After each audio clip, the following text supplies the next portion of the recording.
ابراہیم بہت بڑے مہمان نواز تھے، صرف قربانی نہیں دیتے تھے، سارا سال بہت سارا لنگر، بہت سارا کھانا پینا، بہت ساری چیزیں جاری رہتی تھیں. اور جتنے غریب لوگ تھے فلسطین کے، ان کو پتا تھا کہ حضرت ابراہیم علیہ السلام کا لنگر جاری ہے. فلسطین میں جب آپ کا قیام تھا، ایک دفعہ ڈھیروں مہمان آ گئے اور کھانے کو کوئی چیز نہیں. حضرت سارہ اور جناب ہاجرہ دونوں اس وقت موجود تھیں. وہ کہنے لگی ابراہیم بہت سارے مہمان آ گئے تو کیا کریں؟ جناب سارہ کہنے لگی کس طرح کر کے ان کی مہمان نوازی کرنی؟ اور حالات یہ ہیں کہ قحط پڑا ہوا ہے فلسطین میں، مصر میں، دور دراز علاقوں میں. تو حضرت ابراہیم کہنے لگے یہ اللہ کے مہمان ہیں اور ہمیں رب کریم کا بندہ سمجھ کے آ گئے ہیں، اللہ ہی بندوبست کرے گا. فرمانے لگے میرا مصر میں ایک دوست ہے، وہ قحط کے دنوں میں غلہ جمع کر لیتا ہے، میں اس کی طرف پیغام بھیجتا ہوں، مجھے امید ہے وہاں سے غلہ ملے گا. 2 3 5 اونٹ والے غلام بلائے اور ان کو کہا کہ جاؤ غلہ لے آؤ مصر کے دوست سے. وہ لوگ کہتے ہیں ہم غلہ لینے گئے، وہاں جب پہنچے تو حضرت ابراہیم خلیل اللہ علیہ السلام کا پیغام دیا تو آپ کا وہ دوست کہنے لگا غلہ تو بے شمار تھا، مجھے خبر نہیں تھی کہ حضرت ابراہیم کا پیغام آئے گا، تو میں تو سارا تقسیم کر چکا ہوں. لوگ لے گئے، اب تو کوئی شے نہیں. اب وہ خالی آ گئے 5 کے 5 اونٹ. جب خالی آئے تو حضرت ابراہیم کی حویلی کی دیواریں چھوٹی چھوٹی تھیں. ان غلاموں میں سے، خادموں میں سے، آپ کے ان چاہنے والوں میں سے کہنے لگا یار وہ غریب تو انتظار کر رہے ہوں گے کہ غلہ لینے گئے ہیں، ہمیں روٹی ملے گی. چھوٹی چھوٹی دیواریں ہیں، وہ جب دیکھیں گے نا خالی آ گئے تو انہیں تکلیف ہوگی. اس طرح کرو بوریوں میں ریت بھر لیتے ہیں، ریت بھر کے لے جاتے ہیں، بعد میں اندر رکھ کے انہیں سمجھا بہلا لیں گے یا حضرت ابراہیم کو بتائیں گے، وہ خود ہی ان لوگوں کی دلجوئی فرمائیں گے. اب غلہ کی جگہ ریت بھر کے اونٹوں پہ رکھ کے لائی گئی. لا کے بوریاں جب رکھ دی گئیں، حضرت ابراہیم علیہ السلام دوپہر کے وقت آرام فرما رہے تھے. بی بی سارہ اٹھی، کہتی ہیں جب میں نے دیکھا نا کہ بوریاں پہنچ گئی ہیں تو گئی، غلام کو ساتھ لیا اور اس کو جب کھولا نا تو کہتی اتنی حسین گندم میں نے پہلے کبھی دیکھی نہیں تھی، اتنا پیارا دانہ میں نے کبھی ملاحظہ ہی نہیں کیا تھا. فرماتی ہیں جب اس کو پیس کر چکی میں روٹیاں پکائیں تو خوشبو دور دور تک پھیل گئی، اعلیٰ غذا بنی، بڑے بڑے کھانے بیویوں نے مل کے پکائے، چن دیے گئے. حضرت ابراہیم اٹھے تو لوگ کھانا کھا رہے ہیں، سجدہ شکر ادا کیا، اور جب سجدے میں گئے تو وہی آنے لگی، پھر رونے لگے. جب پلٹ کر باہر تشریف لائے تو جناب سارہ کہنے لگی ابراہیم تمہارا مصری یار بڑا اچھا ہے، اس نے اتنی اعلیٰ گندم بھیجی ہے کہ اتنی تو میں نے پیاری گندم کبھی دیکھی نہیں. جناب ابراہیم مسکرائے، فرمانے لگی سارہ یہ مصری یار نے نہیں بھیجی، یہ میرے عرشی یار نے بھیجی ہے، یہ میرے عرشی یار نے بھیجی ہے. بھائی مہمان نوازی مزاج تھا، لٹا دینا مزاج تھا، دوسروں کی اشک شوئی مزاج تھا. حضرت ابراہیم علیہ السلام کا طریقہ ہے قربانی، حضور نے ان کا طریقہ بیان کیا. اگر سال کے بعد قربانی دینا ان کا طریقہ ہے تو سارا سال غریبوں کو روٹی دینا بھی حضرت ابراہیم کا طریقہ ہے. سارا سال غریب کی نوکری کرنا یہ بھی حضرت ابراہیم کا طریقہ ہے. بھوکے کو کھانا کھلانا یہ بھی میرے مصطفیٰ کریم سید عالم صلی اللہ علیہ وسلم سے صحابہ نے پوچھا حضور بہترین مسلمان کون ہے؟ بہترین مسلمان تو حضور نے فرمایا جو سلام لینے میں پہل کرے اور غریب کو روٹی کھلانے میں سب سے اچھا ہو، وہ بہترین مسلمان ہے، زبردست مسلمان. ہمارے ہاں دعوتیں ہوتی ہیں تو امیروں کی، افطاریاں ہیں تو امیروں کی، اور میرے مصطفیٰ کریم علیہ السلام نے فرمایا بدترین دعوت ہے جس میں امیر بلائے جائیں غریب نہ بلائے جائیں، وہ بدترین دعوت. حضرت ابراہیم کا طریقہ رہا ساری زندگی مہمان نوازی.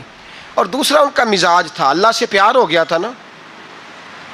جب رب کریم سے محبت ہوتی ہے نا اور محبت کا احساس ہوتا ہے دل میں، پھر سجدے لمبے ہوتے ہیں. عام آدمی تو نماز بھی نہیں پڑھ سکتا، اسے خدا سے محبت ہوتی ہے وہ تہجد بھی نہیں چھوڑ سکتا. وہ یہ محبت کی بات ہے نا، جس کو پیار ہوتا ہے اس کی تہجد بھی ہے، اس کی اشراق بھی ہے، چاشت بھی ہے، اس کے عمرے بھی ہیں، اس کے حج بھی ہیں، اس کے بار بار کعبۃ اللہ کے دیدار بھی ہیں. یہ محبت الہی ہے، جوش مارتی ہے. ان لوگ سجدہ کرتے ہیں تو اٹھتے ہی نہیں، اللہ کے بندوں سے پیار کرتے ہیں اللہ کی. حضرت ابراہیم کو رب کریم سے اتنی محبت تھی، اتنا پیار تھا کہ وہ آپ کی زندگی کے ہر پہلو سے چھلکتا تھا. ایک وقت ایسا آیا کہ اللہ تعالیٰ نے حضرت ابراہیم کو بہت زیادہ مال عطا فرمایا. اتنے اونٹ گنے نہیں جاتے، گائیں اتنی زیادہ کہ شمار نہیں ہوتی، بکرے بکریاں اتنی زیادہ کہ شمار، بہت زیادہ مال اللہ نے عطا فرمایا. اور ابھی کچھ عرصہ پہلے آپ پیچھے جائیں نا تو جو لفظ مال تھا وہ روپے پہ تو بولا ہی نہیں جاتا تھا، وہ جانوروں پہ بولا جاتا تھا۔ بہت زیادہ مال اللہ نے دیا، بکریاں، گائیں، اونٹ، بیل، بڑا کچھ۔ تو رب کریم نے فرشتوں سے فرمایا کہ واتخذ اللہ ابراہیم خلیلا، ابراہیم میرا دوست ہے۔ تو فرشتے کہنے لگے یا اللہ جسے اتنا کچھ دیا جائے اس نے دوست تو بننا ہی ہوتا ہے، تو نوازا ہی بڑا ہے، اتنا مال، اتنے کھیت کھلیان، اتنا کچھ۔ اللہ کریم نے فرمایا جاؤ آزمائش کر لو، امتحان لے لو۔ فرشتہ امتحان لینے پہنچ گیا۔ حضرت ابراہیم کے جانور چر رہے ہیں چراگاہ میں، حضرت ابراہیم بھی ہیں، غلام بھی ہیں، بہت بڑا ریوڑ ہے۔ آپ تشریف فرمائیں۔ ایک فرشتہ آیا تو کھیت میں چھپ کے بیٹھ گیا اور بلند آواز سے کہنے لگا سبحان اللہ والحمد للہ ولا الہ الا اللہ واللہ۔ یہ تسبیح بڑی پسند ہے، محبوب نے ان کی فضیلت بیان کی۔ اب وہ حضرت سیدنا ابراہیم علیہ السلام کھڑے تھے تو وہ کھیت میں بیٹھ کے تسبیح پڑھنے لگا سبحان اللہ والحمد للہ ولا الہ الا اللہ۔ حضرت ابراہیم کہنے لگے یہ میرے رب کا نام کون لے رہا ہے؟ بڑی اس کی میٹھی آواز ہے، بڑی، کون ہے؟ ڈھونڈنے لگے، گھومتے گھومتے اس کے پاس چلے گئے، فرشتہ انسانی شکل میں۔ تو میرے رب کا ذکر کر رہا تھا؟ اس نے کہا میں ہی کر رہا تھا۔ فرمانے لگے یار ایک دفعہ پھر نہیں کرتا؟ تو کہنے لگا ابراہیم پہلے تو میں اپنی مرضی سے کر رہا تھا، تو کہتا ہے تو پیسے لگیں گے، پیسے ہیں تو کر دیتا ہوں۔ حضرت ابراہیم کہنے لگے بول تو کیا لے گا؟ میرے اللہ کا ذکر سنانے کا کیا لے گا؟ کہنے لگا جتنی بکریاں آپ چرا رہے ہیں ساری دے دے تو میں اللہ کا ذکر سنا دیتا ہوں۔ آپ نے فرمایا بس جا تیری ساری ہوئی، میرے رب کا ذکر سنا۔ اور پھر شروع ہو گیا سبحان اللہ الحمد للہ ولا الہ الا اللہ واللہ اکبر۔ حضرت ابراہیم علیہ السلام کیف میں یار پھر ذرا سنا، نہ علماں وچ پھسا سانو، تو یار دی گل سنا سانو، ذرا دوبارہ سنا۔ پھر سنایا، ایک دفعہ پھر کہا۔ فرشتہ کہنے لگا بس جی آپ کے پیسے پورے ہو گئے۔ حضرت ابراہیم کہنے لگے چل ایک دفعہ اور سنا۔ کہنے لگا پیسے لگیں گے، تو کیا لے گا؟ کہنے لگا گائیں بھینسیں ساری میری۔ فرمایا بس یار اتنی قیمت، تو سنا صحیح، سارا کچھ ہی تیرا۔ پھر شروع ہو گیا سبحان اللہ والحمد للہ ولا الہ الا اللہ واللہ اکبر۔ گائیں دے دیں، بھینسیں دے دیں، وہ ذکر سناتا ہے۔ حضرت ابراہیم کبھی مچلتے ہیں، کبھی روتے ہیں، کبھی آہیں بھرتے ہیں، تو میرے رب کا نام لے رہا ہے، ذرا پھر سے لے۔ کیف جاری ہے۔ کہنے لگا بس بھائی۔ حضرت ابراہیم فرمانے لگے تو اور لے لے جو لینا ہے، مجھے ذکر سنا۔ اس نے کہا ابراہیم بکریاں میں لے چکا، گائے بھینسیں میں لے چکا، اونٹ رہ گئے، سارے لے لوں گا پھر ذکر سناؤں گا۔ فرمایا جا تیرا ہوا تو ذکر سناتا رہ، میں دیتا ہوں۔ دے دیا، کچھ دیر ذکر کیا تو اب خاموش ہو گیا۔ حضرت ابراہیم خلیل اللہ علیہ السلام فرمانے لگے ذکر سنا۔ کہنے لگا ابراہیم اب تیرے پاس دینے کو کیا ہے، ہر چیز تو میں لے چکا۔ آپ فرمانے لگے یہ گائے بھینسیں بکریاں چرانے کے لیے تجھے کوئی نوکر ملازم بھی تو چاہیے نا، تو اس طرح کر مجھے رکھ لے، میں روٹی نہیں مانگوں گا، کھانا نہیں مانگوں گا، تو اللہ کا ذکر سناتا رہنا، میں تیرے جانوروں کی نوکری کرتا رہوں گا۔ حضرت ابراہیم علیہ السلام نے جب یہ کہا نا، فرشتے کی آنکھوں میں آنسو آ گئے۔ تر دامنی پہ شیخ ہماری نہ جائیے، ہم دامن نچوڑ دیں تو فرشتے وضو کریں۔ فرشتہ رو پڑا اور کہنے لگا ابراہیم مجھے سینے سے لگاؤ، آپ واقعی اس قابل ہیں کہ اللہ آپ کو اپنا دوست بنائے، واقعی اس قابل ہے کہ رب آپ کو اپنا۔ حضرت ابراہیم علیہ السلام کا خدا سے محبت کرنے کا نرالا انداز، اور میرے بھائی یہی محبت انہیں میرے مصطفیٰ سے بھی تھی۔ ایک نبی گھر بنا رہا ہے، دوسرا بنوا رہا ہے، حضرت اسماعیل علیہ السلام پتھر اٹھا کے لا رہے ہیں، جناب ابراہیم بنا رہے ہیں۔ جب خانہ کعبہ بن گیا تو کہنے لگے ربنا وابعث فیہم رسولا، اے اللہ اب اسے بسانے کے لیے اپنا آخری رسول بھی عطا فرما۔ نبی پاک فرماتے ہیں میں دعا ہوں حضرت ابراہیم کی۔ یہ قربانی حضرت ابراہیم کا طریقہ ہے۔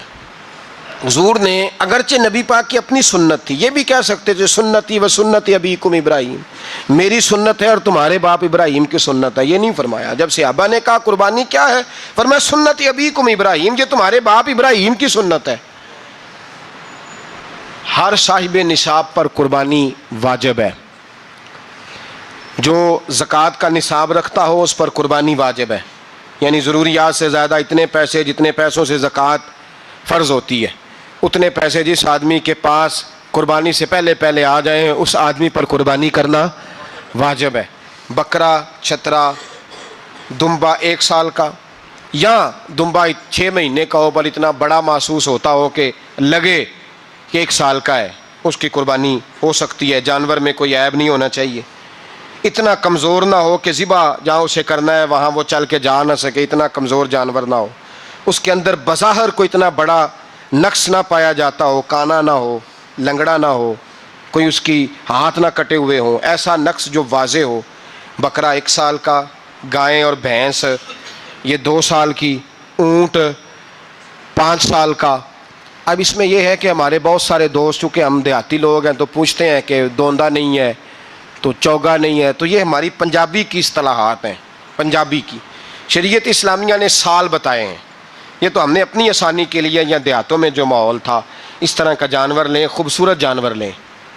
جو نصاب ہے وہ بھی میں نے آپ کو بتایا، لیکن ایک اور پہلو بھی ہے۔ نبی پاک صلی اللہ علیہ وسلم پہ زکوٰۃ کبھی فرض نہیں ہوئی، کبھی حضور پہ زکوٰۃ فرض نہیں ہوئی۔ نبی پاک صلی اللہ علیہ وسلم کے پاس اتنا سرمایہ کبھی اکٹھا ہوا ہی نہیں کہ زکوٰۃ فرض ہو، لیکن نبی پاک کے صحابہ فرماتے ہیں کہ مدینے کے 10 سالوں میں اللہ کے رسول نے ہر سال قربانی فرمائی ہے، ہر سال قربانی دی۔ اور جس سال حضور حج کرنے گئے اس سال اللہ کے نبی نے 63 اونٹ ذبح فرمائے، اور حضور صلی اللہ علیہ وسلم جب اونٹ ذبح کرنے لگتے نا تو صحابہ کہتے ہیں اونٹ خود دوڑ کے حضور کے سامنے آ کے لیٹ جاتا، اور نبی پاک اسے ذبح کرتے اور فرماتے ہیں ایک دوسرے کو دھکے دیتے اونٹ کے، پہلے میں نے جانا ہے ذبح ہونے کے لیے، پہلے میں نے، انہیں پتا تھا کہ جو مصطفیٰ کے ہاتھوں ذبح ہوگا وہ تو دائمی زندگی پا جائے گا، یہاں بھی وہاں بھی زندہ۔ 63 اونٹ ذبح کیے۔ ایک اونٹ میں کتنی قربانیاں ہوتی ہیں؟ 7۔ اب 63 کو 7 سے ضرب دو گے تو کتنی بنے گی؟ اور پھر نبی پاک صلی اللہ علیہ وسلم نے 10 سال مدینہ منورہ میں قربانی دی، ہر سال۔ اب وہ 63 اونٹ، ایک اونٹ میں 7 قربانیاں، ہر سال یہاں قربانی۔ اور مولا علی شیر خدا فرماتے ہیں نبی پاک 2 قربانیاں دیتے۔ میں نے کہا حضور 2 جانور ذبح کر رہے ہیں آپ، تو حضور نے فرمایا ایک میری طرف سے، ایک میری امت کی طرف سے، غریبوں کی طرف سے۔ اور حضرت علی کو حضور نے وصیت فرمائی تو 2 دیا کرے گا۔ یا رسول اللہ صلی اللہ علیہ وسلم میں غلام ہوں، خادم ہوں۔ حضور نے فرمایا علی ایک تو نے اپنی دینی ہے، ایک میری طرف سے دینی ہے۔ 2 قربانیاں۔ مولا علی نے بھی ساری زندگی 2 قربانیاں دی۔ حضرت علی بھی مال کے نصاب نہیں تھے، اپنا مکان ہی نہیں تھا، کوئی کاروبار نہیں تھا، کئی دن فاقے رہتے تھے، پر قربانیاں کتنی دیتے تھے؟ 2۔ ہمارے پاس ویسے اگر سسرال میں، میکے میں، کزنوں میں کوئی شادی ہو جائے تو 50-60 ہزار کا خرچہ برابر ہے، وہ پکا ہے۔ اور قربانی کی باری غریب ہو گئے، سارے غریب ہو گئے، کہتے نہیں یہاں مشکل ہے۔ او خدا کے بندے، اللہ کے ساتھ تجارت کر، اس کے رستے میں 1 دے گا، رب تجھے 70 گنا اضافہ کے ساتھ عطا فرمائے گا۔ قربانی مال کے نصاب پہ ہے۔ کوشش کیا کریں کہ اللہ کے رستے میں جب دینا ہو پھر لیت اللہ سے بچیں، خوبصورت جانور لائیں۔ جن کو اللہ نے توفیق دی ہے ان کے لیے نصیحت ہے، جن کو اللہ نے توفیق دی۔ میں نے اپنے حضرت صاحب کو دیکھا ہے، وہ کہتے تھے کئی جانور اللہ نے بڑا نوازا ہے، کہتے ایک میرا ہے، ایک میرے ماں کا، ایک میرے باپ کا ہے، ایک میرے فلاں استاد صاحب کا، ایک میرے پیر صاحب کا ہے۔ یہ جانور غوث اعظم جیلانی کا نام کا دے رہا ہوں۔ اور پھر ایک بڑا خوبصورت جانور بندھا ہوتا اور حضرت خود ان کو چارہ ڈال رہے ہوتے، تو حضور یہ کیا ہے؟ فرمانے لگے یہ میں رسول اللہ کے نام پہ قربان کروں گا، یہ نبی پاک کے نام پر قربان کیا جائے گا۔ جن کو اللہ نے حیثیت دی ہے وہ کوشش کریں اپنے محبوب کی طرف سے بھی قربانی کریں، نبی پاک کے نام کی قربانی دے، خوبصورت سا جانور پیارا، پھر اس کی خدمت ہو، پھر اس کی قربانی دی جائے اور نبی پاک کے نام پر قربانی دی جائے۔ حضور نے خود وصیت فرمائی حضرت ابو بکر صدیق کو، قربانی بڑا حسین عمل ہے۔ اور میرے نبی پاک صلی اللہ علیہ وسلم نے ناراضگی بھی فرمائی، ذرا خوگر حمد سے تھوڑا سا گلا بھی سن لے۔ میرے حبیب نے فرمایا جو طاقت کے باوجود قربانی نہ کرے وہ ہماری عیدگاہ میں عید کی نماز پڑھنے نہ آئے، وہ نہ آئے۔ اور یا رسول اللہ جو کرے گا، فرمایا قربانی کے جانور کا خون کا قطرہ بعد میں زمین پہ گرے گا، اللہ اس کے سارے گناہ پہلے معاف فرما دے گا، اللہ اس کے سارے گناہوں کو بخشے گا۔ قربانی کریں، خوبصورت انداز میں کریں، اللہ کی رضا کے لیے۔ بزرگوں نے لکھا ہے 3 حصے کرو گوشت کے، ایک گھر میں رکھو، ایک رشتہ داروں میں بانٹو، پڑوسیوں میں بانٹو، اور تیسرا فقط غریبوں کو دو۔ بھولے بھالے لوگ ہیں، ہم کہتے ہیں میں نے تو کہا تھا مہندی نہ کرو پر بیٹے نہیں مانے، بولے جو ہوئے۔ اسی طرح حالانکہ اگر وہ بیٹا کہے نا کہ ابا جی لاؤ زندگی میں سارا کچھ میرے نام کرو تو پھر ہم بولے نہیں ہوتے، اور اس وقت ہم تیز ہوتے ہیں، کہتے ہیں یہ کیسے ہو سکتا ہے، ہاتھ کاٹ کے دے دوں۔ اس وقت نہیں، دین کے معاملے میں بولے ہوتے ہیں۔ بیٹا بد مذہب کے پاس جا رہا ہے تو اس وقت ہم بولے بھالے ہیں، کوئی عرض نہیں، لیکن اگر وہ اپنی پسند کی شادی کرے ہمیں کراس کر کے پھر ساتھ ہی ہم تیز ہو جاتے ہیں۔ تو حضرت ابراہیم نے جب دین کے لیے نکلے تو جد و جہد کی، گھر کے اندر بھی گھر کے باہر بھی۔ آپ کے والد کا نام طارق ہے، وہ توحید پرست تھے، ایماندار تھے، پرہیزگار تھے۔ آپ کے چچا کا نام آذر ہے، وہ بت پرست تھے، بت بیچا کرتے تھے۔ حضرت سیدنا ابراہیم علیہ السلام جب میدان عمل میں نکلے تو حضرت ابراہیم علیہ السلام نے اپنے گھر سے جہاد شروع کیا، لڑنا پڑا، گھر کے اصولوں سے، چچا نے جو رواج بنائے ہوئے تھے اس رواج سے ٹکرائے۔ فرمایا میں اپنے گھر کے اندر یہ بت پرستی نہیں ہونے دیں گا۔ چچا کو ایک دفعہ نہیں، بار بار 100 دفعہ سمجھایا۔ آپ کا چچا بت بنا کے بیچا کرتا تھا۔ حضرت ابراہیم علیہ السلام تھوڑے بڑے ہوئے تو کہنے لگا کہ چلو میرے ساتھ، تم بھی بت بیچنے ہیں، ہمارا کاروبار ہے۔ حضرت ابراہیم ساتھ نکلے تو بت پکڑا ہے، گندے پانی کے اندر اس بت کو ڈبوتے ہیں، کہتے ہیں کسی نے خریدنا ہے تو خرید لو، نہ یہ نفع دے سکتا ہے نہ نقصان دے سکتا ہے، جو اپنا آپ نہیں بچا سکتا تمہیں کیا بچائے گا، خریدنا ہے تو خرید لو۔ چچا کہنے لگا تو کاروبار چمکا رہا ہے کہ تباہ کر رہا ہے؟ گھر میں بڑے معاملات خراب ہوئے، جھگڑے ہوئے، لیکن حضرت ابراہیم علیہ السلام ایک منٹ کے لیے بھی اپنے گھر کے اندر بھی کمپرومائز کرنے کو تیار۔ یہ تھوڑا مشکل میں نے پہلو چھیڑ دیا ہے، یہ تھوڑا مشکل پہلو چھیڑ دیا ہے۔ بڑا سمجھدار آدمی ہے پر بیوی سے پردہ نہیں کرا سکتا، سیانا ہے، پنچایت کا بندہ ہے، جو اس سے آپ کہیں گے وہ بات یہ سنائے گا، لیکن کہتا نہیں جی میں نے کوشش کر لی ہے۔ کس قسم کی کوشش ہے صاحب، کیسے ہو گیا؟ حضرت ابراہیم علیہ السلام نے گھر کے اندر سے فرمایا نہیں کرنے دوں گا، گھر کے اندر بھی ٹکرائے، فرمایا تم جو بھی ہو پاش کیا چچا کے اصولوں کو، اور باہر جب نکلے تو صرف علاقے کے چیئرمین سے نہیں ٹکرائے، ایم پی ایم این اے وزیر مشیر سے نہیں ٹکرائے، سپر پاور نمرود دنیا کا واحد حکمران تھا اس وقت، دوسرا کوئی حکمران ہی نہیں تھا،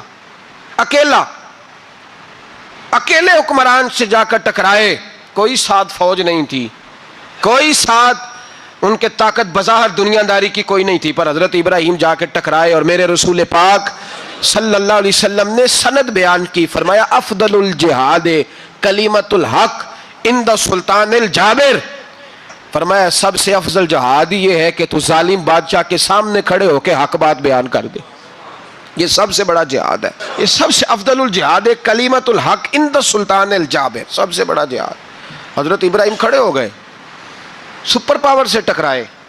یہاں ہم لوگ حکمتوں کا شکار ہیں، دیکھیں گے، کریں گے، سوچیں گے، اور مولوی صاحب کو ویسے کہتے ہیں آپ پرہیز کریں سیاسی باتوں سے۔ بھئی اللہ کے ہر نبی نے جا کے وقت کے ظالم حکمران کو لتاڑا ہے، للکارا ہے، یہ تو مشن انبیاء ہے۔ حضرت سیدنا ابراہیم علیہ السلام نے جو اس کو جا کے کہا کہ تو جھوٹ بولتا ہے، تو جھوٹا ہے، تو خدائی کا دعویٰ کرتا ہے، تو بہت بڑا ظالم ہے، اور قرآن مجید نے اس ساری بات کو بیان فرمایا ہے۔ حضرت ابراہیم علیہ السلام سے کہنے لگا میں رب ہوں، تو آپ نے فرمایا میرا رب تو وہ ہے جو زندہ کرتا اور مارتا ہے، تو پھر آپ حق بات بیان کریں گے تو اللہ مارے گا کہ بندہ مارے گا؟ کچھ بھی نہیں ہوتا، کیونکہ زندگی موت کس کے ہاتھ میں ہے؟ اللہ کے ہاتھ میں، زندگی موت اللہ، کچھ بھی نہیں ہوتا۔ انسان صحیح سمت کا تعین کرے اور صحیح چلے۔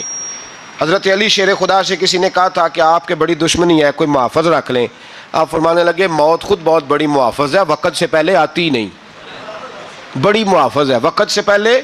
علامہ نورانی رحمۃ اللہ تعالیٰ علیہ کراچی جیسے شہر میں رہا کرتے تھے، جہاں گام پہ خطرہ تھا، لوگوں نے کہا حضرت اتنے بڑے لیڈر ہو، آپ کی جماعت کی 62 سیٹیں ہوئیں قومی اسمبلی میں، ایک ایسا وقت بھی آیا تو کوئی ایک آدمی بندوق والا، آپ فرمانے لگے مجھے ضرورت ہی نہیں، اس لیے کہ جس خدا رسول کے لیے میں نکلا ہوں وہ خود ہی حفاظت کرنے والے ہیں، ضرورت نہیں ان چیزوں۔ تو بھائی حضرت ابراہیم ٹکرائے، اور آپ کا انداز کیا ہے؟ جا کے کہا کہ تو نہیں، خدا وہ ہے جو زندہ کرتا، اور اس نے ایک بیوقوفوں جیسی دلیل دی۔ ایک آدمی کو کل پھانسی دینی تھی تو اس کو بلایا، کہنے لگا تجھے کب پھانسی ہے؟ اس نے کہا کل، کہنے لگا جا تجھے آزاد کیا، زندگی دی، اس کو چھٹی دے دی۔ ایک عام آدمی بیچارہ بیٹھا تھا، اس کو پکڑ کے نا کہنے لگا اس کی گردن اڑا دو، کہنے لگا دیکھ لو میں بھی زندہ کرتا اور مارتا ہوں، وہ جو کل مرنے والا تھا میں نے زندہ کر دیا ہے، اور جس کو پتہ ہی نہیں تھا کہ میں نے مرنا ہے اسے پکڑ کے میں نے مار دیا ہے۔ یہ بیوقوفوں جیسی دلیل ہے۔ حضرت سیدنا ابراہیم علیہ السلام چاہتے تو اسی وقت دلیل توڑ دیتے کہ تو کیا بیوقوفوں جیسی بات کر رہا ہے، اگر تو زندگی دیتا ہے تو مرے ہوئے میں جان ڈال کے دے جس کو تو نے مارا ہے۔ لیکن حضرت ابراہیم نے دیکھا کہ بیوقوف ہے، بیوقوفوں سے بحث نہیں ہوتی، دلیل بدل لی جاتی ہے۔ ان کی عقل کے مطابق بات کی جاتی ہے. حضرت ابراہیم فرمانے لگے میرا رب وہ ہے جو سورج مشرق سے نکالتا ہے اور مغرب میں غروب کرتا ہے. تو اگر رب ہے تو تو مغرب سے نکال کے مشرق میں غروب کر. فبہت الذی کفر, کافر لاجواب ہو گیا, اس کے پاس اس چیز کا کوئی جواب نہیں تھا. علامہ اسماعیل حقی نے ایک خوبصورت فقرہ لکھا ہے, خوبصورت جان ڈال دی ایک جملہ کہہ کے. حضرت سیدنا علامہ اسماعیل حقی رحمۃ اللہ علیہ فرمانے لگے چونکہ نمرود بیوقوفوں جیسی باتیں کر رہا تھا, اگر وہ یہ کہہ دیتا نا کہ میں سورج کو نکالتا ہوں مشرق سے, میں غروب کرتا ہوں معاذ اللہ مغرب میں نکالتا ہوں, تو آپ اپنے رب سے کہیے کہ وہ مغرب سے نکال کے مشرق میں غروب کرے. علامہ اسماعیل حقی فرماتے ہیں رب کریم کی آواز قدرت تھی, مالک حضرت ابراہیم علیہ السلام کے اس اگر وہ کہہ دیتا اور حضرت ابراہیم دعا کر دیتے تو رب کریم نے فرشتوں کو تیار بٹھایا ہوا تھا. فرمایا اگر یہ کہہ دے میرے خلیل سے کہ سورج مغرب سے نکال کے مشرق میں غروب کرنا ہے تو تیار رہنا, جس طرح خلیل کہیں گے ویسے ہی کر دیں گے.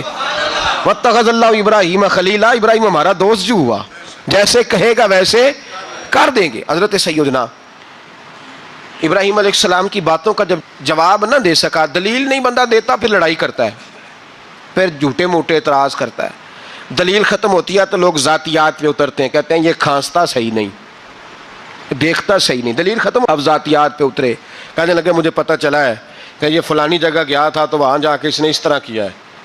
پھر لوگ ذاتیات پہ اترتے ہیں, جب دلیل کا جواب دلیل سے نہیں دے پاتے پھر ذاتیات پر اتر کر حملے کرتے ہیں.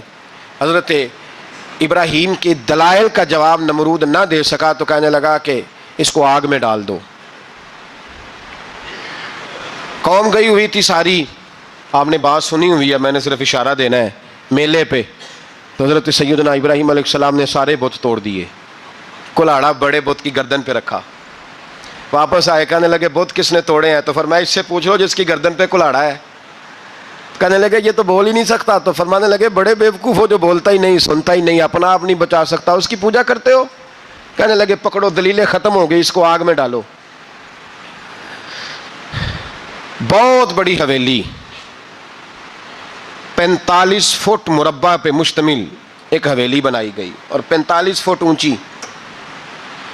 مختلف روایات, علامہ اسماعیل حقی کہتے ہیں کہ 3 مہینے تک نمرود نے کہا کہ اس کے اندر لکڑیاں ڈالو.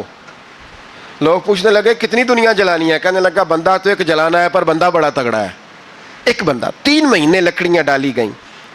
اور لوگوں کی جو تہمات ہوتی ہیں نا وہ بڑی عجیب ہوتی ہیں. تہمات میں نے بڑی تفصیل سے رمضان المبارک میں گفتگو کی تھی. بدشگونی تہمات لوگ لیتے ہیں. اس وقت بھی لوگ تہمات کا شکار ہو گئے, عقیدہ بگڑ جاتا ہے تو وہ عجیب و غریب باتیں کرنے لگتا ہے. تہمات کا شکار ہو گئے. بیبیاں نظر مانتی, میں بیمار ہوں, اگر صحیح ہو گئی تو اتنے من لکڑی دوں گی حضرت ابراہیم کی آگ جلانے کے لیے. ایک عورت لے کے جا رہی ہے لکڑیاں, تو ایک نیک دل آدمی نے اس سے پوچھا کہاں جا رہی ہو؟ کہنے لگی میں نے منت مانی تھی تو حضرت ابراہیم علیہ السلام کو معاذ اللہ جلانے کے لیے لکڑیاں لے کے جا رہی ہوں. تو وہ رب کریم کے بندے کہنے لگے تو ڈھونڈتی رہے گی, تجھے وہ جگہ ملے گی نہیں. وہ بی بی کئی مہینے گھومتی رہی, جگہ ہی نہیں ملی جہاں لکڑیاں ڈالنی تھی, ماری گئی. تہمات کا شکار ہوئے بہت سارے لوگ. تہمات کا بھائی, تہمات دین کے اندر منع ہے. تہمات دین میں کوئی نظر ماننا, کوئی کسی بزرگ کے مزار پہ جا کے سال ثواب کے لیے کوئی چیز ماننا, یہ تو درست ہوا. لیکن غیر شرعی نظریں مان لینا کہ میں آگ کے گرد چکر لگاؤں گا, میں جناب وہاں جا کے یہ والا تماشا کروں گا, میں دھاگا باندھوں گا, میں رسا کاٹوں گا, میں وہاں گندے ہو سے پانی پیوں گا, ان کی شریعت اجازت, یہ تہمات ہیں, بدشگونی ہے. دین میں ان کی کوئی گنجائش. آپ نظر ماننے سے پہلے بھی کسی عالم سے رابطہ کریں کہ میں منت مانگنے لگا ہوں تو کیسے ماننی چاہیے, اس کا طریقہ پوچھیں. ایسے ہی غلط چیز کی منت تھوڑی مان لی جائے گی. بہرحال آمدام برسر مطلب حضرت ابراہیم کے لیے آگ جلائی گئی. 45 فٹ اونچی آگ ہے, پرندہ بھی اوپر سے گزرتا ہے تو نیچے گر جاتا ہے جل کے. اتنے دن لگا کے آگ جلائی گئی. اب حضرت ابراہیم کو جلایا جانے لگا ہے. یہاں تو موجیں ہے نا, جو کسی ادارے کا سربراہ ہے اس کے لیے موج ہے, کسی جگہ آفیسر بن گیا تو موج ہے, پیر صاحب کے لیے موج ہے, علامہ صاحب کے لیے موج ہے, خطیب صاحب کے لیے موج ہے. جلنا کس کو پڑتا ہے؟ وہ علی کوئی نہیں رہا اللہ ماشاء اللہ. وہ لوگ گزر گئے جو تکلیفیں سہ کے کام کرتے تھے, گزر گیا زمانہ. حضرت سیدنا ابراہیم علیہ السلام کو جلایا جانے لگا ہے تو اب اتنی بڑی آگ ہے تو ڈالیں کیسے؟ شیطان نے تجویز دی کہ منجنیق بناؤ، منجنیق، بڑے بڑے بانس باندھ کے ان کے نیچے رسا باندھو، وہ جس طرح جھولنے کے لیے جھولا بنایا جاتا ہے اس طرح ایک منجنیق پرانے زمانے میں اس میں پتھر رکھ کے پھینکے جاتے تھے دشمنوں پہ، وہ منجنیق بنائی گئی کہ دور سے حضرت ابراہیم کو پھینکیں گے، ہاتھ حضرت ابراہیم کے باندھ دیے، پاؤں مبارک باندھ دیے، پوری زمین پہ ایک نام لینے والا خدا کا، اور اس کو آج رسیوں میں جکڑا ہوا ہے۔ جب پھینکا جانے لگا نا آگ میں، حوریں رونے لگیں، فرشتے تڑپنے لگے، اے اللہ یہ کیا ہونے لگا ہے، ایک تیرا خلیل اور وہ بھی آگ میں۔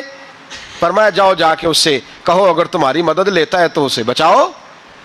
ہوا کا فرشتہ آیا، کہا ابراہیم اگر تو کہے، او بھائی ان چیزوں کو کہانی سمجھ کے نہ سنا کریں، یہ داستان نہیں، یہ وہ طریقے ہیں جو ہمارے رسول نے ہمیں اپنانے کا حکم ارشاد فرمایا ہے، جو عقیدے، یہ وہ نظریات ہیں جو ہمیں اوڑھنے کو کہا گیا، اپنے رب کریم کی رضا پہ راضی رہنے کے یہ وہ خوبصورت مواقع ہیں صوفیاء نے جن کو بنا کر سمجھا کر ہم تک پہنچایا ہے۔ یہ ہے اہل طریقت کی باتیں، وہ کہتے ہیں یار جس حال میں رکھے راضی رہنا ہے۔ حضرت ابراہیم علیہ السلام کو پھینکا جا رہا ہے، فرشتہ آیا، اے اللہ کے خلیل اگر حکم دو تو اتنی ہوا چلاؤں کہ نمرودی جل جائیں سارے، آگ ان پہ پھینک دی جائے۔ آپ نے فرمایا تو جا، تجھ سے مجھے کوئی کام نہیں۔ تھوڑی دیر کے بعد پانی کا فرشتہ آیا، کہا حضور اتنی بارش برساؤں گا کہ آگ بجھ جائے گی۔ فرمایا تو جا، تجھ سے کوئی کام نہیں۔ اب جب منجنیق میں رکھ دیے گئے، آگ میں جانے کا لمحہ ہے، تیاری ہے، حضرت جبریل امین حاضر خدمت ہوئے، کہا ابراہیم کوئی حاجت؟ فرمایا تجھ سے کوئی نہیں۔ کہا چلو مجھ سے نہیں تو رب کریم سے ہی بات کر لو، مجھے پتا ہے میں چھوٹا ہوں، آپ مجھ سے مدد کیوں لو گے، رب کریم سے ہی بات کر لیں۔ تو حضرت ابراہیم کہنے لگے جبریل یہ بتا رب کو نہیں پتا اس کا خلیل کس حال میں ہے، اسے نہیں پتا میں کس حال میں ہوں، میرے ہاتھ بندھے ہیں پیر بندھے ہیں آگ میں، اسے نہیں پتا، بتایا تو اسے جاتا ہے جس سے خبر نہ ہو، تو اگر اسے پتا ہے تو اگر وہ جلانے پہ راضی ہے تو میں بھی جلنے کو تیار ہوں، میں تیار ہوں، میں تیار ہوں، اسے کہو ٹھیک ہے۔ حضرت سیدنا ابراہیم علیہ السلام کو منجنیق میں ڈال کے جو پھینکا آگ میں، یا نار کونی بردم و سلاما علی ابراہیم، اللہ نے فرمایا اے آگ میرے ابراہیم پہ ٹھنڈی بھی ہو جا اور سلامتی والی بھی ہو جا۔ حضرت ابراہیم کو دو فرشتوں نے بٹھا دیا زمین پہ، پھول کھلے ہیں، کونپلیں مہک رہی ہیں، کلیاں خوشبو دے رہی ہیں، حضرت ابراہیم نے سر سجدے میں رکھ دیا، سبحان اللہ والحمد للہ ولا الہ الا اللہ واللہ اکبر۔ حضرت ابراہیم اللہ کی تسبیح پڑھنے لگے، رب کریم کا شکر بجا لانے لگے۔ نکلے وہاں سے، کچھ دن گزر گئے، نکلے، حکم ہو گیا ابراہیم علاقہ چھوڑ دو۔ حضرت ابراہیم علیہ السلام وہاں سے نکل کے مصر آئے، چچا کے پاس ٹھہرے، انہوں نے اپنی بیٹی جناب سارہ کا نکاح کر دیا۔ کچھ آگے بڑھے تو ایک ظالم بادشاہ سے ٹکرائے، اس نے ایک شہزادی، ایک بادشاہ کی بیٹی قید کی ہوئی تھی، جناب ہاجرہ نام تھا، ان کو قید سے چھڑا کے ساتھ لائے، حضرت لوط علیہ السلام بھی ساتھ، یہ 4 لوگوں کا قافلہ چلا، فلسطین میں جا کے پڑاؤ ڈالا، گھر بار چھوڑا، تبلیغ شروع ہوئی۔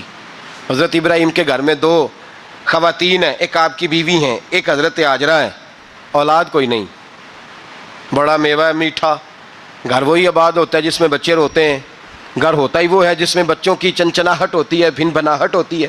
حضرت ابراہیم نے ایک بچہ روتے ہوئے دیکھا تو آنکھوں میں آنسو آئے، کہنے لگے ربی حب لی من الصالحین، یا اللہ مجھے بھی نیک اولاد عطا کر دے۔ حضرت سارہ نے سن لیا، کہنے لگی ابراہیم شاید میرے بطن سے تو آپ کو نصیب نہیں، ہاجرہ سے نکاح کر لو۔ جناب ہاجرہ سے نکاح ہوا، اللہ تو بڑا بے نیاز ہے، رب کریم نے حضرت اسماعیل جیسا خوبصورت بیٹا عطا فرمایا۔ بیٹا کالا سیاہ بھی ہو تو سینے کی ٹھنڈک ہوتا ہے، پر یہ تو وہ بیٹا ہے جس کی پیشانی میں نور محمدی چمکتا ہے صلی اللہ علیہ وسلم۔ حضرت سیدنا اسماعیل علیہ اتنے خوبصورت، اب جس بیوی کے ہاں بیٹا تھا، بیٹھنا اٹھنا بھی زیادہ اس کے پاس، آنا جانا بھی اس کے پاس، توجہ ادھر ہو گئی۔ جناب سارہ رشک کرنے لگی، ایک دن کہنے لگی اسے چھوڑ آ جنگل میں، وادی غیر ذی زرع، مکے کے پاس،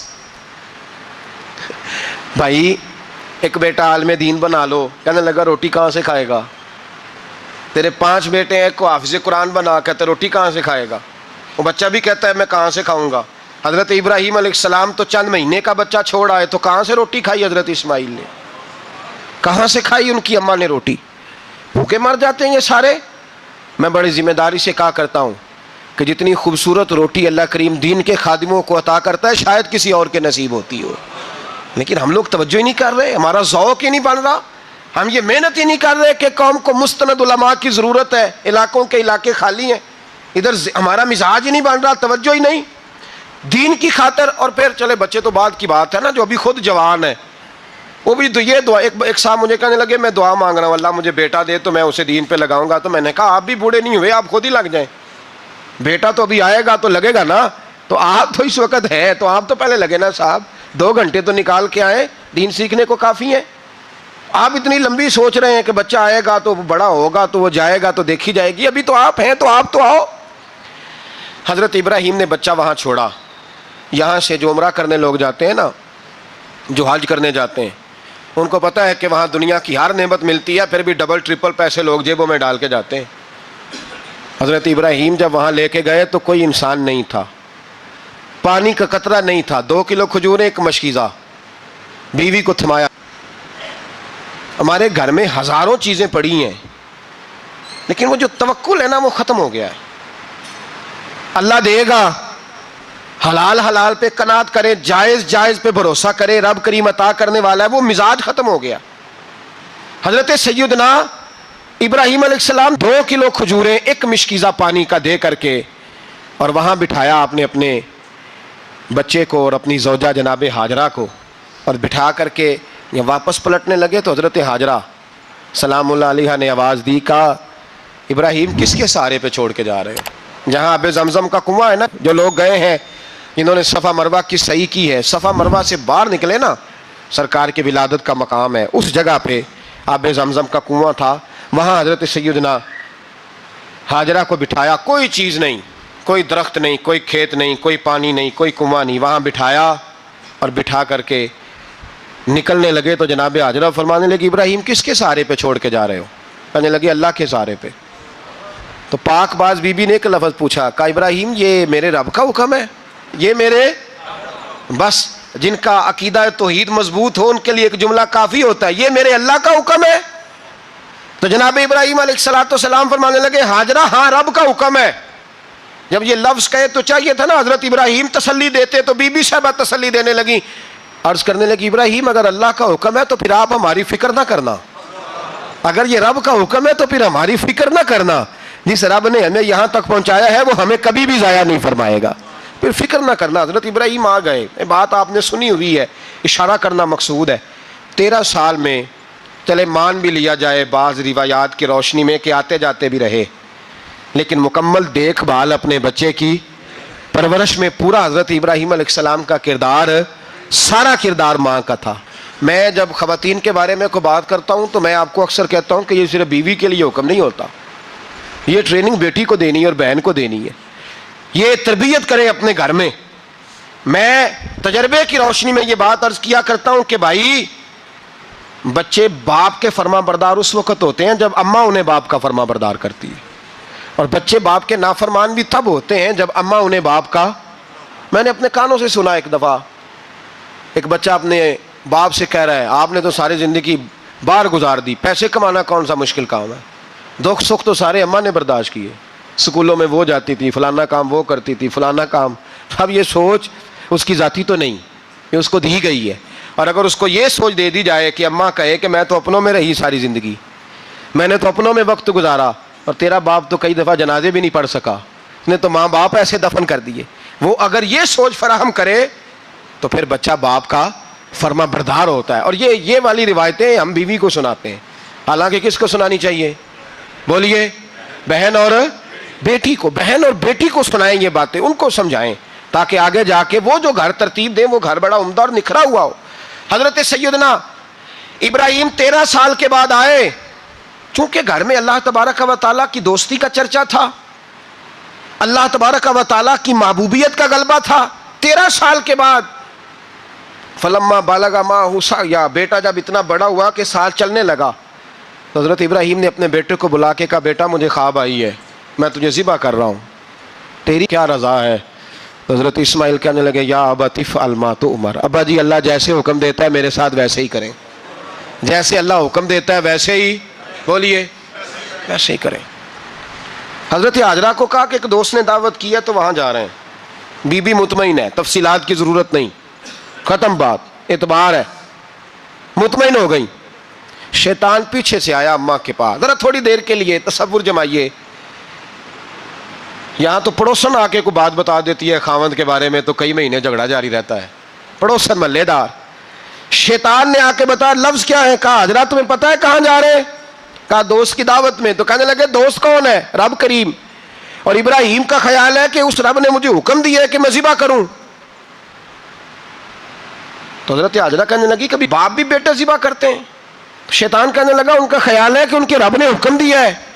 تو جناب حاجرہ فرمانے لگی اگر رب نے حکم دیا تو پھر تو مجھے شیطان لگتا ہے, تو مجھے شیطان لگتا ہے. کہا کیا مطلب؟ فرمانے لگی اگر رب کریم کا حکم ہے تو میرے پاس ایک اسماعیل ہے, اگر 1000 بھی ہوتے میں سارے اللہ کے راستے میں پیش کر دیتا, دے دیتی. مالک کا ہی تو ہے سارا کچھ, اسی کا ہے, اس میں لیت اللہ کی کیا گنجائش. حضرت سیدنا ابراہیم علیہ الصلوۃ والسلام نے بیٹے کے حلق پہ چھری رکھ بھی دی اور چھری چلا بھی دی, رکھ بھی دی. اور وہ تو اللہ کریم نے فرمایا یا ابراہیم قد صدقت الرؤیا, ابراہیم تو نے خواب سچا کر دکھایا, وہ قیامت تک تیرا نام رہے گا. حضرت ابراہیم نے وطن بھی دیا, جان بھی دی, بیٹا بھی. اللہ کریم نے دمبے دیے, فرمایا یہ فدیہ ہے. اب یہ قربانی قیامت تک حضرت ابراہیم کے طریقے کے مطابق جاری ہے. حضرت ابراہیم بہت بڑے مہمان نواز تھے, بہت بڑے. آپ جب مصر میں قیام تھا تو بڑے بڑے لمبے چوڑے لنگر پکتے تھے, لوگ آیا جایا کرتے تھے, بڑا تفصیل کے ساتھ کھانا ہوتا تھا. مہمان نوازی آپ کی خاص صفت مبارکہ ہے.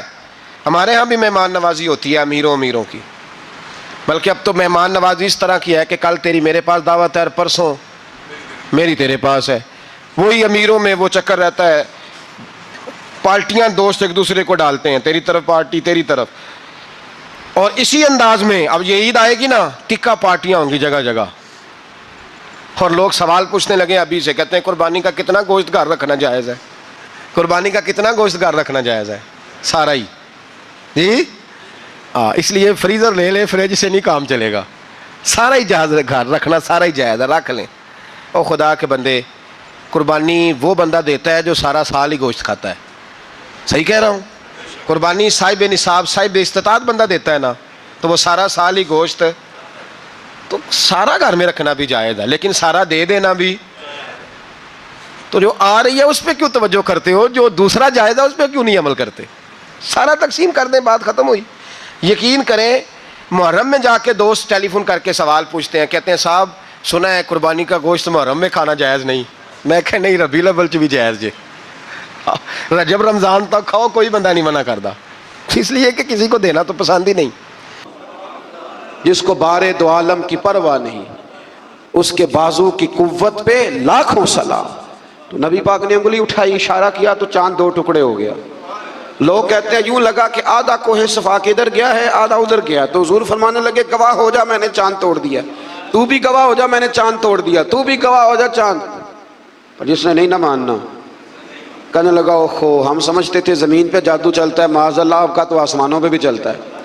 اور ایک سیانہ بیچ میں سے یہ بھی کہنے لگا کہ آپ نے تو ہماری آنکھوں پہ جادو کر دیا, چاند کوئی نہیں ٹوٹا.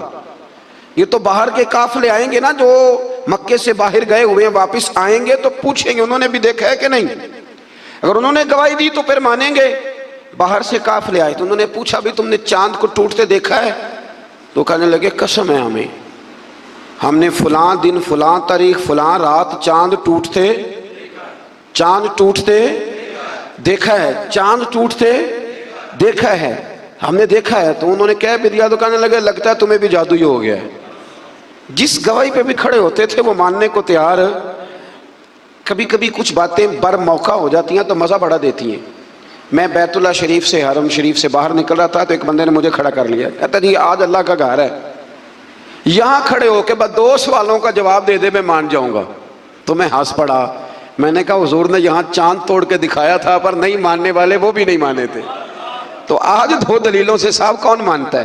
حضور نے چاند توڑ کے دکھایا پر نہ ماننے والے نہ مانے. اور کچھ ایسے تھے جنہوں نے دور سے سنا ہی کہ مصطفیٰ نے چاند توڑ دیا ہے, تو وہ ساری زندگی معجزہ ہی بیان کرتے رہے, حضور کا یہ معجزہ. اور جنہوں نے دور رہ کے سنا نا, دور رہ کے, وہ ساری زندگی شانیں ہی بیان کرتے رہے, ساری زندگی تذکروں میں گزار دی. مصطفیٰ جان رحمت پہ لاکھوں سلام, شم بزم ہدایت پہ لاکھوں سلام. اور فرمایا جس کو بارے دو عالم کی پرواہ نہیں. کہتے ہیں دونوں عالم کا بوجھ اعلیٰ حضرت فرماتے ہیں حضور کے ہاتھوں پہ رکھ دو تو نبی پاک کو پرواہ کوئی نہیں. ان کے بازو کی قوت پہ لاکھوں سلام. جس کو بارے دو عالم کی پرواہ. تو نہ ماننے والے سارا کچھ دیکھ دا کے بھی نہیں مانتے ان کا مزاج ہے. اللہ تعالیٰ سمجھنے کی توفیق عطا فرمائے.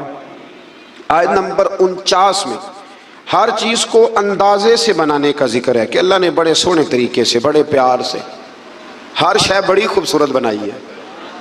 آپ کبھی اپنے آپ پہ غور کر لینا, یہ ناک اگر یہاں ہوتا تو اچھا لگتا تھا, یہ ویسے تھوڑا سا خراب ہو جائے نا کسی وقت خدا نہ کرے پھول جائے تب نہیں اچھا لگتا. تو یہ کان اگر یہاں کی بجائے تھوڑا یہاں ہو تو اچھا لگتا ہے. تو پھر مان لو رب کریم نے جو بنایا بڑا ہی سونا بنایا ہے. اس نے جو شے پیدا کی ہے بڑی آج کل نئے لوگ آئے ہیں وہ نئی باتیں کرتے ہیں, یہ نہ ہوتا تو یہ ہوتا, یہ نہ مانے گا کیوں نہ ہوتا. جو رب کریم بناتا ہے وہ بڑا ہی شاندار بناتا ہے. اور ایک اور بات جو آپ لوگ اور میں کبھی کبھی اعتراض کرتے ہیں نا کہ اس کا رنگ گورا ہے تو میرا کالا ہے. یہ رنگ گورا کالا نہیں, یہ اللہ کی چاہت ہے. یہ اللہ کی چاہت ہے. اس نے جس طرح کا مجھے پسند کیا اس طرح کا بنایا. یہ اس کی چاہت ہے. میرے خد و خال اس کی, تو اس کی چاہت پہ اعتراض کیوں کرتا ہے؟ یہ تو اس کی چاہت ہے, اس کا شاہکار ہے.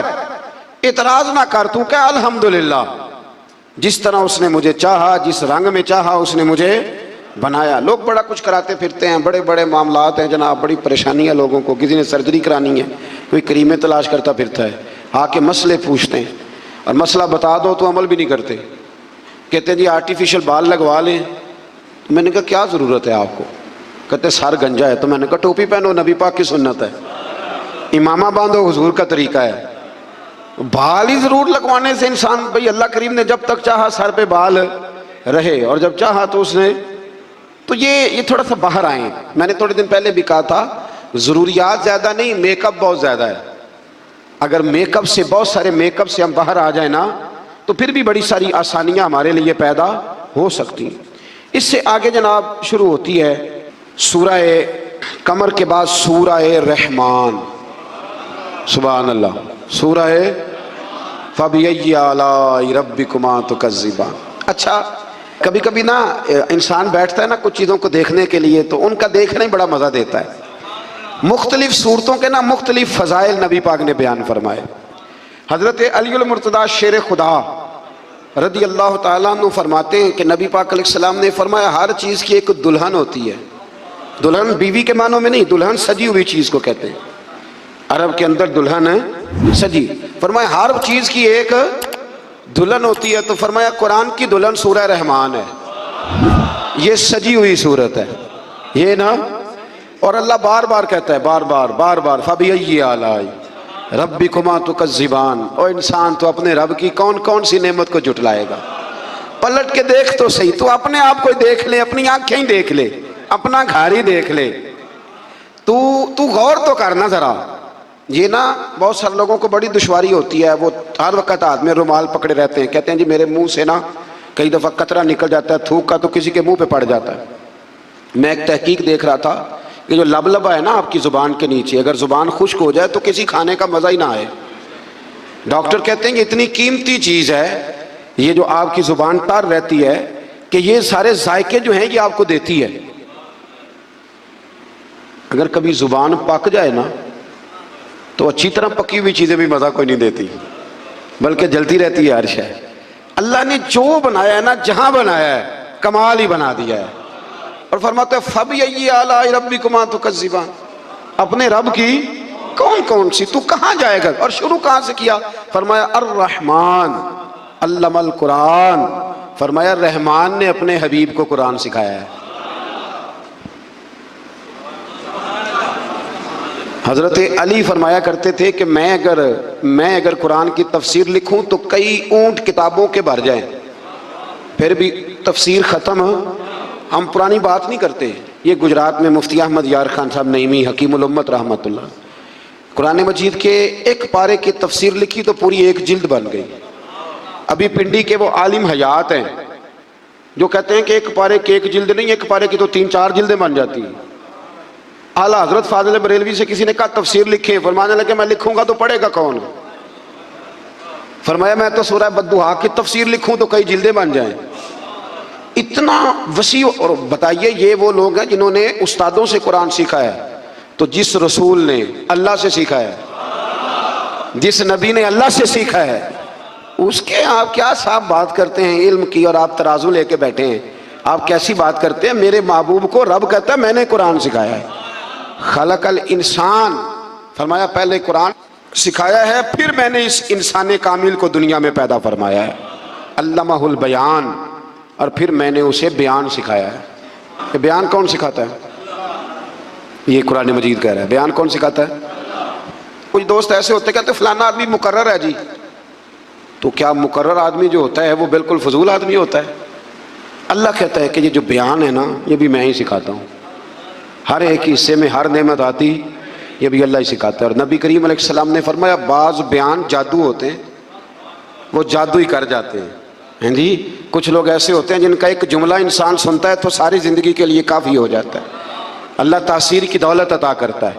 پھر بڑی ساری باتیں رب کریم نے ارشاد فرمائیں، فرمایا علمہ البیان الشمس والقمر بحسبان، سورج اور چاند حساب کے پابند ہیں، والنجم والشجر یسجدان، آسمان کے تارے اور زمین کے درخت اسی کے سامنے سجدہ کیے ہوئے ہیں، والسماء رفعها ووضع الميزان، آسمان